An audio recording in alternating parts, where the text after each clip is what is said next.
Friends, television is beginning to influence children's prayers. Mother wrote to us not very long ago. She was hearing the night prayers of her little child, and the child ended up the Apostles' Creed by saying, "I believe in the forgiveness of sins, the resurrection of the body, and life is worth living. Amen."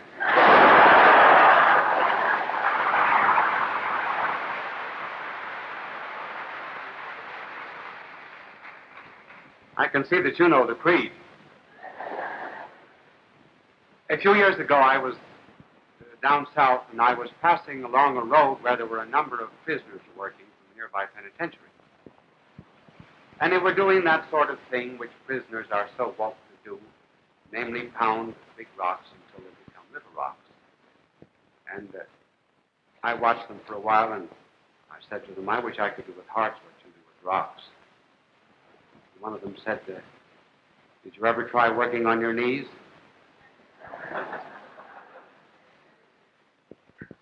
I do not know how many Americans there are who work on their knees. The American loves speed. You know, he is the only one in the world who ever thought of inventing a rocking chair, because you can go places at the same time you're resting.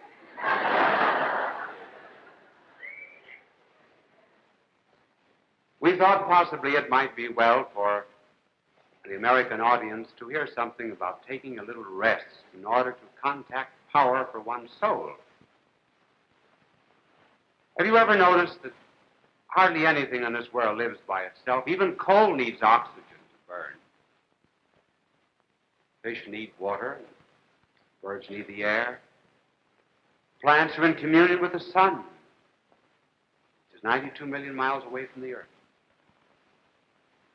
And the animals, they need contact with the chemical order, with the sun, with plant life. And man's mind is just like this blackboard. It has nothing on it when we're born. And it's only through contact with the outside world, by taking in something through the senses, that we ever get ideas. Therefore, we are not creators of energy. We are merely transformers of energy. And it's a simple lesson in dynamism. All the power that we expend is due to power that we take in. Now, should not our soul have some energy? It needs its environment, too. And it needs an environment of perfect life and truth and love and beauty and goodness and holiness. And that environment is God. And how do we contact that energy? We contact it by prayer. There are some people in the world who are blind.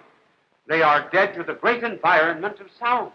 For example, the laughter of a child, the sigh of a waterfall. There are others in the world who are deaf. They're dead to the environment, rather blind. They're dead to the great environment of a sunset, the first spring flower. Then there are others who are deity blind. They never contact this great thesaurus and treasure of energy and power that there is above us. And the result is that they're always breathing in the same air that they breathe out. That is why an atheist has well been defined as a man who has no invisible means of support.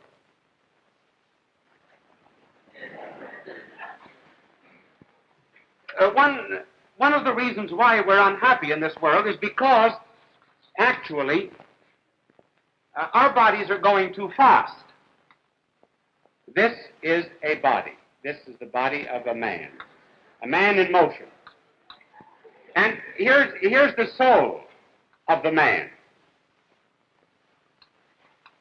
Now, our bodies are going so fast that our poor souls haven't got time to catch up with us. And the result is that we've lost all contact with this energy that could give us peace and happiness. I'll let my little angel erase that now. You know, politicians talk through their hats, but my angel talks through his halo.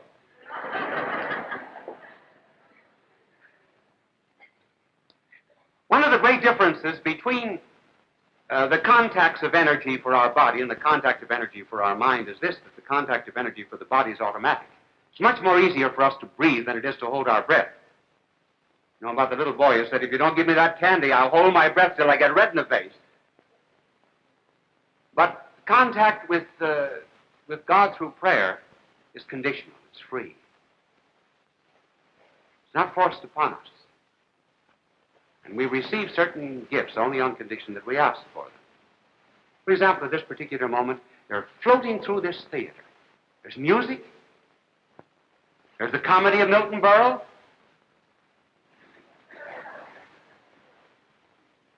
There are political discussions. There are soap operas.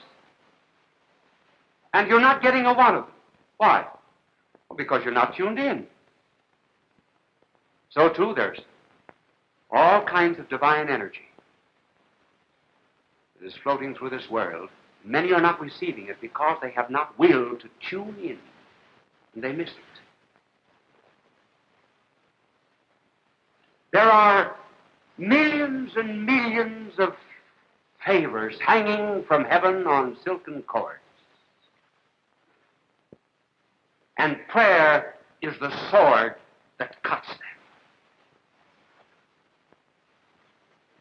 Ask, you shall receive, but we have to ask. Seek, and you shall find. You have to seek. Knock, and it shall be opened unto you. But you have to knock. Did you ever see that painting of Holman Hunt? It's a picture of our blessed Lord at an ivy-covered door. He has a lantern in his hand. He's knocking at the door. Holman Hunt was criticized for that picture. And it was said that he had no latch on the outside of the door. Holman Hunt said, of course not. The latch is on the inside. We alone open it. That's our opportunity, but we have to ask. So we have to put ourselves in this environment of divine life, and we do that by this reactive prayer. See what a difference it makes. Now here, this is a little waif, a little orphan, homeless girl, maybe someplace in Europe. Here she is on the street, and I signify the street. This is a lamppost. To an alcoholic, that looks like the Saturday Evening Post.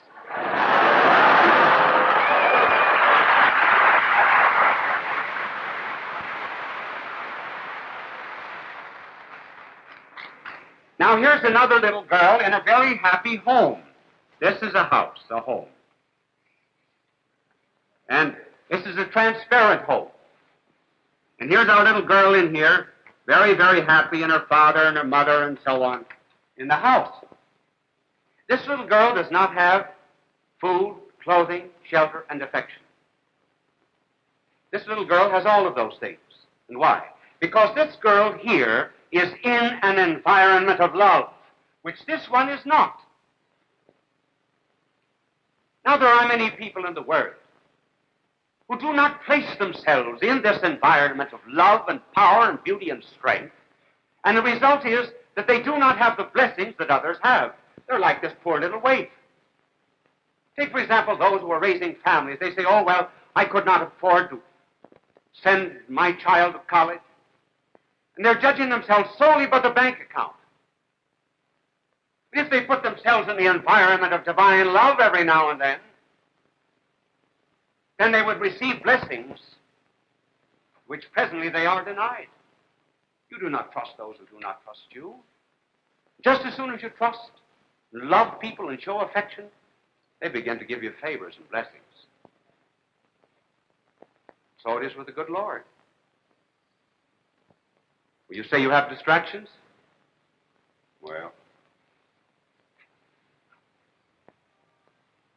St. Bernard had a friend once who told him that he never had distractions in prayer. St. Bernard said, I always have them. They were out horseback riding. St. Bernard said, I tell you what I will do. I will give you this horse if you can say the Our Father without distraction. Now get off your horse and say the Our Father. So He got up to the words, "Give us this day our daily bread," and he looked up at St. Bernard and he said, "Can I have the saddle too?"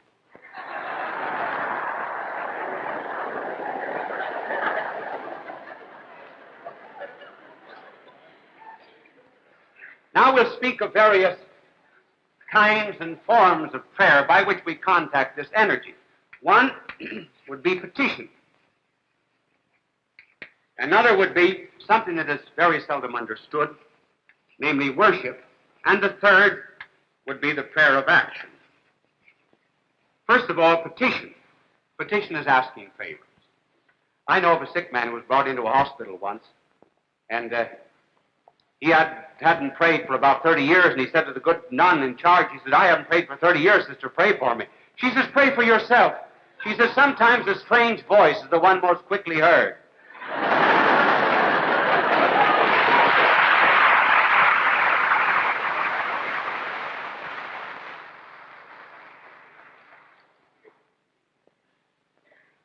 Now we should ask Almighty God for favors, and he will give them to us, provided they are best for our soul as well as for our body. But we must not think that when we ask for anything, we are trying to change the will of God. That is not prayer, petition, or any other kind of prayer. Here's a father in a family. He has a son whom he wishes to send to college. During high school days, the boy becomes recalcitrant, disobedient, steals, has a police record, becomes a juvenile delinquent. He's sent to a reform school. Has the father changed his will about sending him to college? No, the father still wills it. But why doesn't the boy go to college then if the father wills it? Because the boy has not fulfilled those conditions which were necessary for the father giving him a college education. Prayer then, instead of changing the will of God, actually places us in that environment which makes it possible for God to give us things that otherwise it would be impossible to give. Now, for example, if my father had a Stradivarius violin, which he didn't have, he might have wished that I would have been a violinist or a musician. Did you ever hear me sing?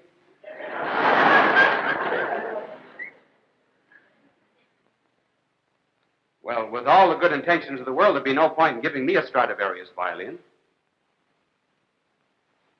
Simply not deserving of that particular kind of gift. While petition is a legitimate form of prayer, it is not the full nature of prayer. But let me tell you, however, of a particular example of petition. Normally, priests are ordained about at the age of 24.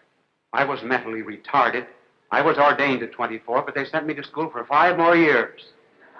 So here I was studying at the University of Louvain in Belgium until I was 29 years of age. Those 6 years in the 3rd grade sure set me back.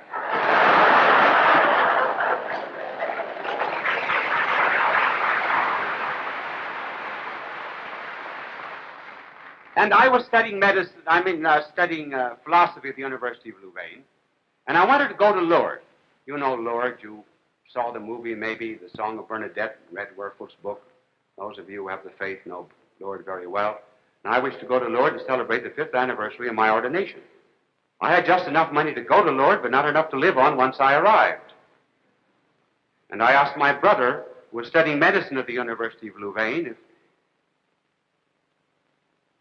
I'll not make a plug now about him, where he is or where his office is, anything of that kind. He'll shoot me for it. He missed a great opportunity, but we'll let it pass. So he was studying medicine at the University of Louvain, and I asked him if he had any money, and he was a typical university student, too.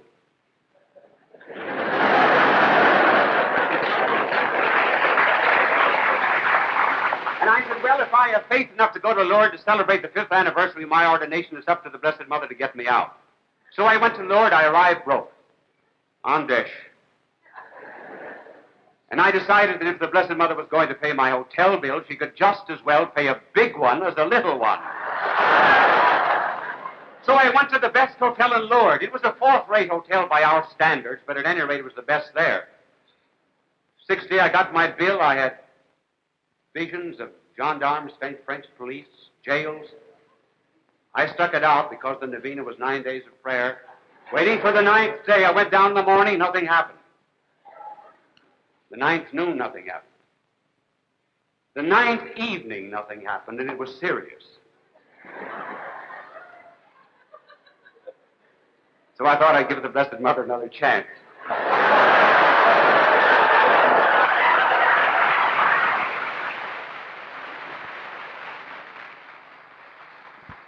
I went down to the grotto about 10:30. As I was saying the rosary, a portly gentleman tapped me on the shoulder. He said, "Are you an American priest?" "Yes." "You speak French?" "Yes." "You know Paris?" "Yes." "Well, I'm Mr. So-and-so of New York. This is my son, my daughter, my wife." So we walked back to the hotel together, and he said, "We want you to come to Paris with us and tomorrow and talk French for us." He said, "Have you paid your hotel bill yet?" That was the most interesting question I ever heard. So I out-fumbled him for the bill.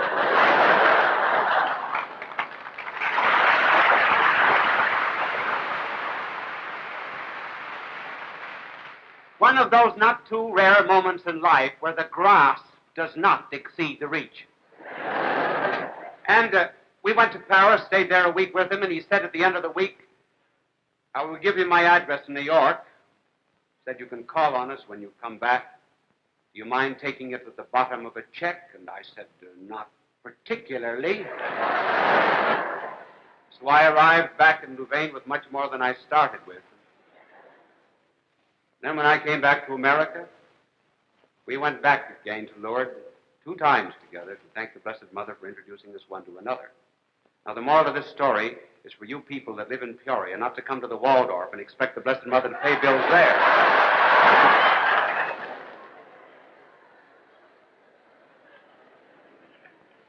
But pray for something worthwhile spiritually and you will receive it. And as Dr. Alexis Carroll says, great strength for your mind, power for your body. He calls it physical stamina, better understanding of the world, and then, of course, a great inner peace because you're in contact with all of this infinite power and mercy and love. Now, in addition to petition, there's also worship. People can't understand worship or praise. They said, what is God who wants praise? Is he a kind of a potentate sitting on a throne, very unhappy and miserable when we do not pay him some adulation? No, God does not need praise. We need it. Many an American home this spring, little girls about 3 and 4 years of age are going out into the garden, and they're going to bring in from the garden bouquets and bunches of dandelions, and they're going to give them to the mother. And it's going to be a little difficulty for the mother. She'll have to get a vase for dandelions, vases for flowers. She has to get a vase for the dandelions, and she has to put them in the parlor. She expresses gratitude to the child. Does the mother need the dandelions? She doesn't need them. Does the child need to give them? Certainly. Why? Because the child is being trained in love and kindness and mercy and goodness. That's why the child has to give them. Otherwise, she would be wanting in affection, wanting in obedience. God does not need our praise. We need it. What is worship? Worship is something that's worthful. We're enthusiastic about an athlete. We praise him. I wonder if husbands ever praise wives if they've been married for 18 years. Do you know that in 18 years, your wife has prepared 19,710 meals?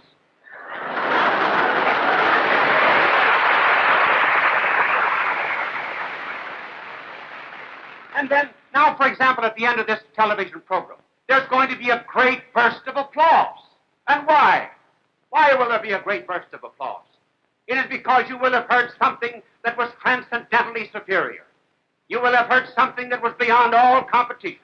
You will have heard something the like of which is not given on any other television program, you will have heard something that delights every father in the United States, that thrills every mother, that pleases every child, namely a commercial about an Admiral refrigerator.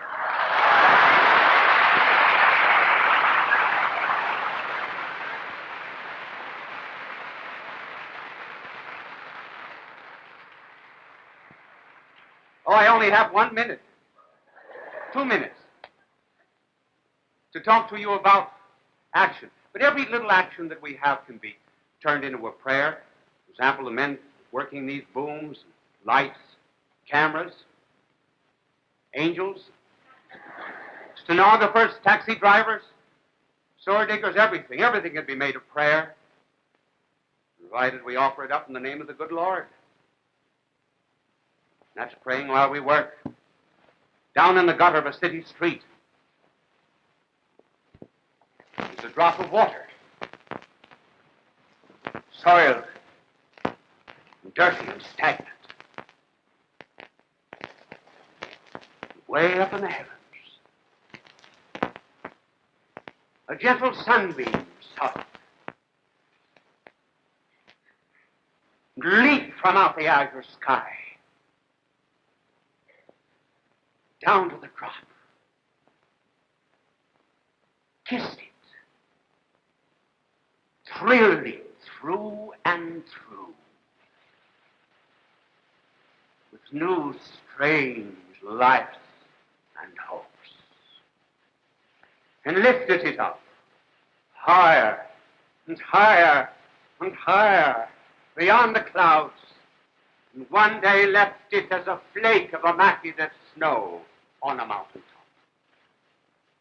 So our own humdrum, routine workaday lives, in the pantry, in the school, in the office, on the farm, in the machine shop, all of these can be lifted up into the spiritualization of our lives, provided we bring to them the inspiration of someone who saw apostolic zeal in thought, provided we bring to them the inspiration of a captain bearing 5 wounds in the forefront of battle, provided we bring to them the fixed flash of that instant of intolerant enlightenment, the lightning made eternal as the light.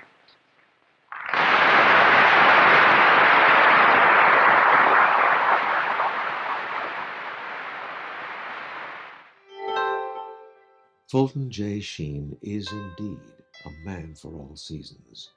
He walked a paced beat, allowing us to glimpse his nature and ponder its worth and to enjoy its presence. Bishop Sheen authored over 90 books. He broadcast countless radio and television programs and ministered in many parts of the world to people of every belief. As he said many times, it is not a unity of religion we plead for, but a unity of religious people. We may not be able to meet in the same pew, but we can meet on our knees. Bye now, and God love you.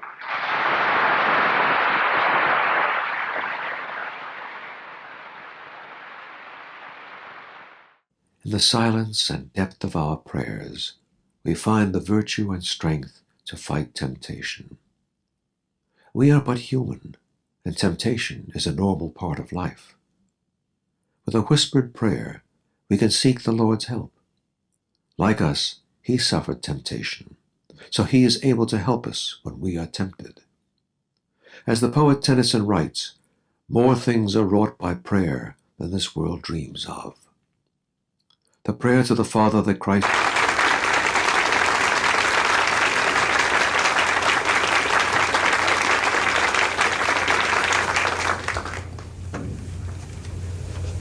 Friends, I'm going to do something very embarrassing to myself to tell you of something that happened to me some time ago.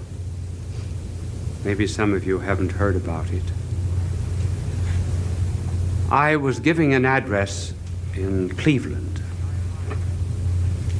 and I arrived just about lecture time in the Hotel Cleveland.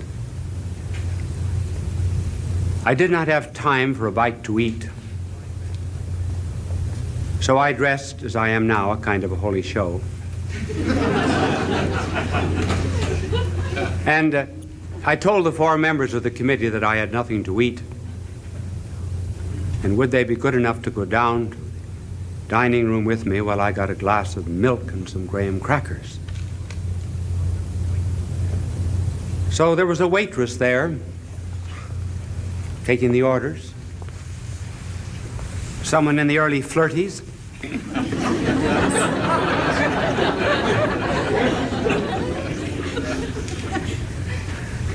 She took the orders of the 4 men, and then she looked at me, and she says, "Well, Cock Robin, what will you have?"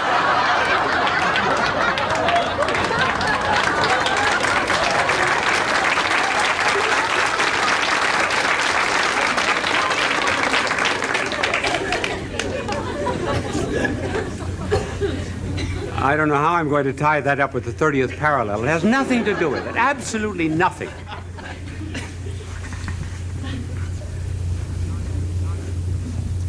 Now I'm getting, this is a serious moment now. I'm going to ask a serious question. Do you believe that our Western civilization is decaying? Some think it is. There was a German writer a few years ago by the name of Spengler who wrote a work called The Decline of the West. It was a very learned study in several volumes in which he showed that various civilizations go through seasons: spring, summer, autumn, winter.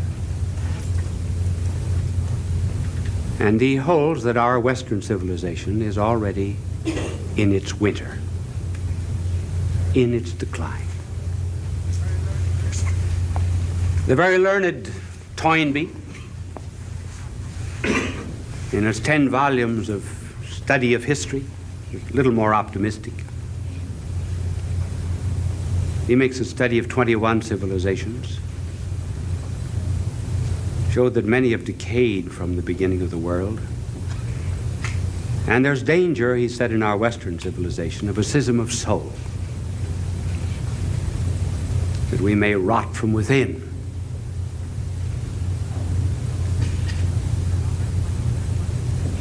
Now, I wonder if that is true.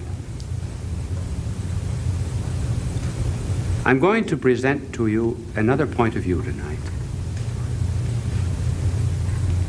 for this has given me much pause and much thought. I'm going to show that our Western Christian civilization is not on the decline. It need not be, certainly. Over 1900 years ago, here we're going back to its origin, there was a gibbet that was unfurled on the crossroads of the cultures of the world.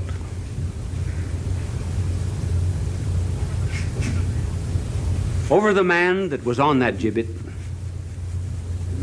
there was an inscription. And the inscription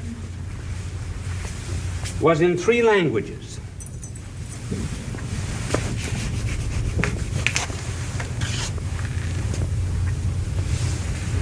Well, I see the angel is peccable too.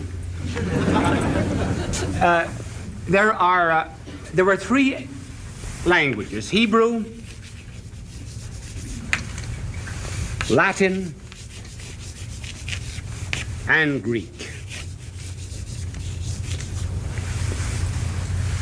The language of the good, the language of the true, and the language of the beautiful.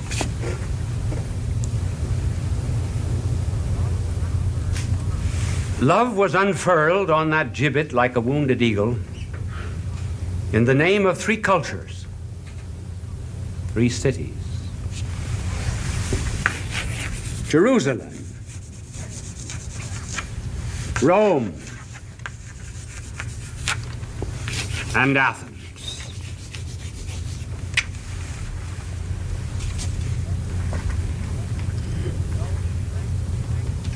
Those 3 languages, those 3 cultures, Though they bore the inscription of death, were also the language and the cultures of life. For this message of love spread throughout the world, in these languages and through them. Each had something to give. What they gave constituted our Western Christian civilization. What did Jerusalem, understood as the Old Testament and then as the New Testament, what did this Hebraic Christian civilization give to the world? It gave to the world the value of a person. No one else ever did that. Why did a person have value? Why, at the very beginning, man was made in the image of God himself. And then furthermore, as the story of the Old Testament unfolded, there was an encounter of a person and a person, of man and God and man.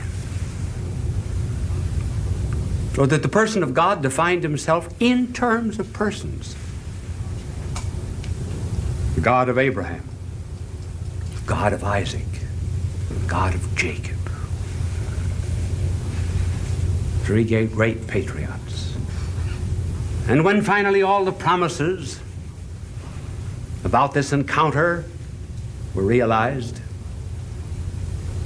God became man. And then you add him affirming once more person. He said, what doth it profit a man if he gain the world, lose his soul? In other words, a person is worth more than the cosmos itself. And on that day, when his hands and feet were dug with steel, he spoke to a thief and addressed him in the second person singular, this day thou shalt be with me in paradise. He calls his sheep by name, persons, whose sovereign inalienable worth. This became the contribution of this culture, this city, this background. Rome. What did that give?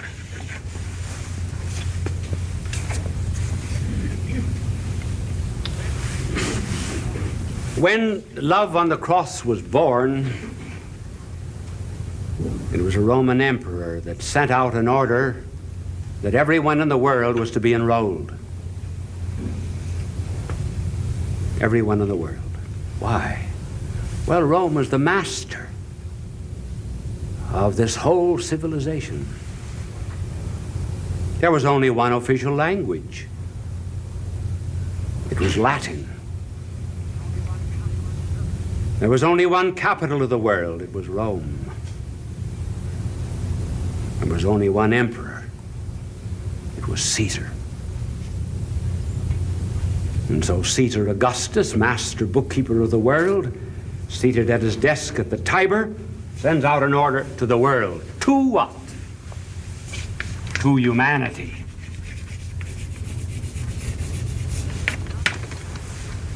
And not the humanity that's barbarian, but a humanity that was ecumenical, was one because it was governed by that which made Rome famous: law. Law, order, justice, equity. These would be the bonds, not force, that would pull men together. Athens, what did that give? That gave science.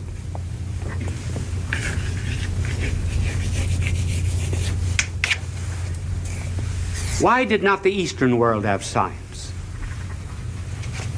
Why didn't science take its origins in India or China? Because the religions of the rest of the world were pantheistic. That is to say, they mixed up God and the universe. If God is in a bug, you can't step on a bug. You kill God. In order to have science, you have to be able to study nature as nature. You just can't have nature mixed up with theology.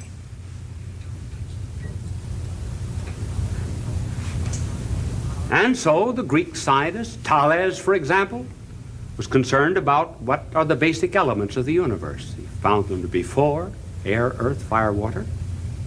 Pythagoras was the great mathematician. Archimedes was interested in mechanics, machinery. But science was possible because nature could be studied without myths.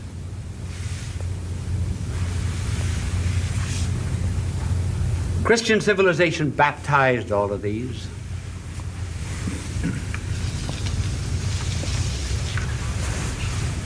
And through the modern world, and in the course of history, what do you have? And this is a proof now that Western Christian civilization is not dying. You have throughout the world the growth today of democracy. Witness, for example, social justice, racial equality, formation of many nations in Africa, the embarrassment of communistic nations that they are not respecting the value of a person. All of the democratic movements of the world have flown from the value of a person that had its origin and its font at the very beginning of the Hebraic tradition. Why do we have, for example, today an attempt to build peace through the unity of nations, through dialogue, through discussion, through the UN? Why do we have, for example, one world trying to assemble all of the peace-loving peoples together? And simply because this idea of humanity has been baptized, and we're recognizing the fact that men form themselves in society and are governed by law. This is not dying, it's very much alive. And science. They were studying nature, crudely, yes, but what has that science become? That science has become technology. Where is the technology, for example, of the world today? It's here. It's in our Western world. As Alfred North Whitehead of Harvard said, it was only in the Western world that science could ever have developed thanks to the discipline and order of thought during the Middle Ages. Jasper says the same thing. So that what is the world today drawing on for a future hope of peace? It's drawing on the democracy, on one world, and on technology, and all of these have flown in some way from this great tradition of the three cultures that crucified love on a cross and then finally carried out the message to the world. I do not agree with Spengler. Western civilization is not dying. It's very much alive, simply because we are a part of it. Angel, will you produce the world for me? Bring in the world, Angel, will you? Bring in the world. Marvelous what this angel does for me. See? See? There's the world. He did it.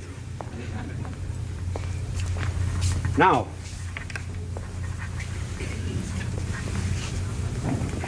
we must not rest on our laurels.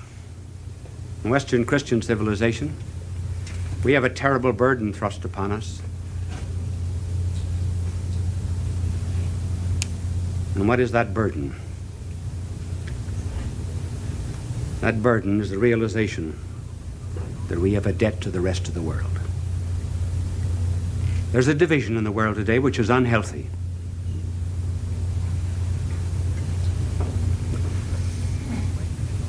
I suppose the best way to show this dividing line is to take the 30th parallel. This is it. And that's why we call this the 30th parallel.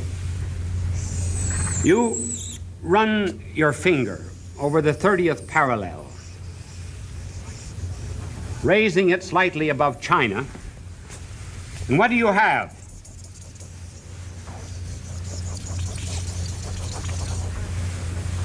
You have the wealth. You have the science. You have the hospitalization. You have the education above the 30th parallel. And for the most part, you have want, hunger, thirst, and indigence below the 30th parallel. Maybe this is why some are saying that Western civilization is on the decline, because they see this neglect. And the neglect falls principally upon us in the United States. For example, we in the United States are 6% of the population of the earth. Only 6. But we have 46% of the world's wealth. That's not fair. That's just like taking $100 and giving $9 to 6 people and then dividing all of the rest among the rest of the world, the rest of the 100. Why, we throw enough garbage into our garbage pails every week to feed China for 3 days.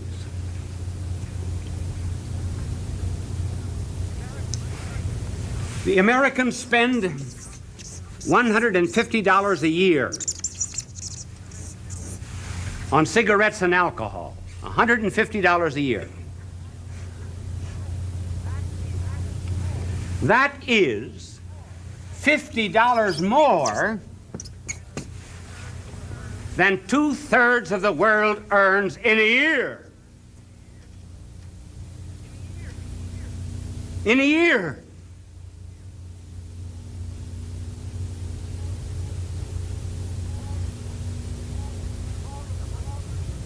If all of the hungry people below the 30th parallel began a march and could march day and night and march over waters as well as land and begin encircling this whole globe, how many times would they go around the earth?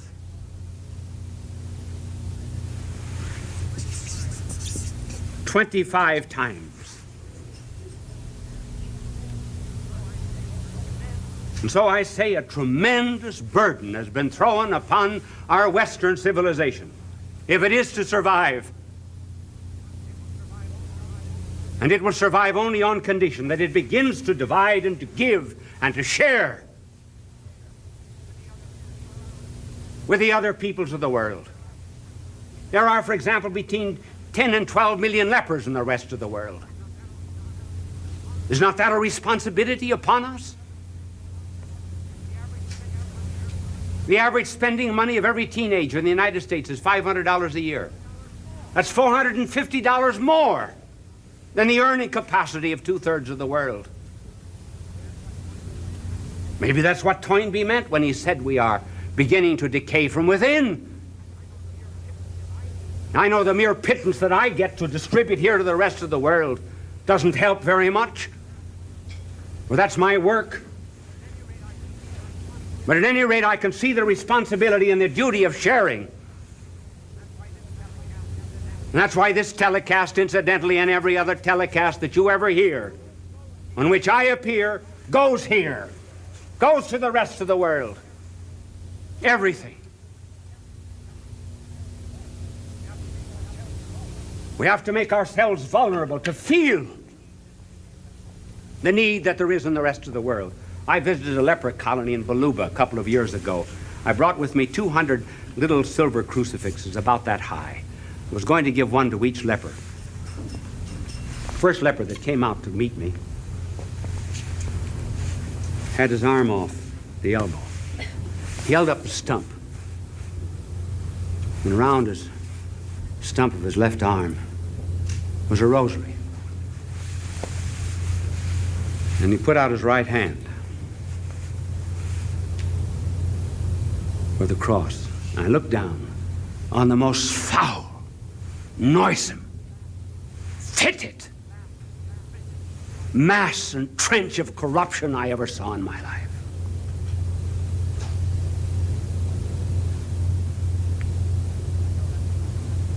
And I held that crucifix above it, and then I dropped it. I dropped it. It was gobbled up in the leprosy. And then, all of a sudden, there were 501 lepers in that camp, and I was the worst of all. For here I had taken this symbol of love, the symbol of identification with all suffering humanity. I'd taken the symbol of him who had touched these people, and I refused to identify myself with a man who on the inside was 1,000 times cleaner than I was. And the terrible thought of what I'd done came over me, and then I pressed my hand to his, and so on. Or shall I say, the other 500 lepers in the camp. This is our vulnerability to the world.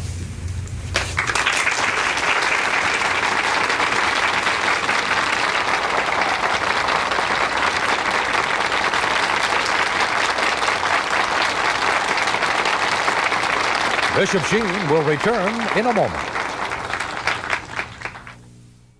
People of all faiths recognize Bishop Fulton J. Sheen as one of the greatest communicators of the 20th century.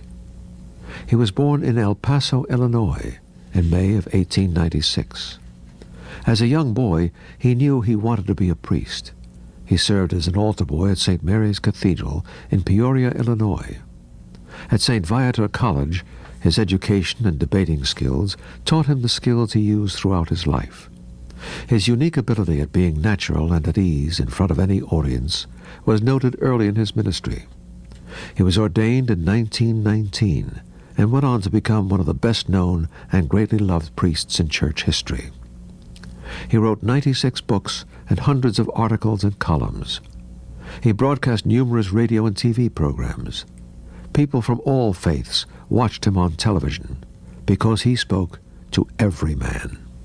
They always waited with joy for his goodbye, his blessing, God love you. It continues to give us joy and memories. If you asked me to call at your home, I would have to ring the doorbell before I could get in. But thanks to television, you allow me in the living room with you. That's a great pleasure. Maybe sometime you write to me, visit me. In any case, we're friends. Bye, and God love you.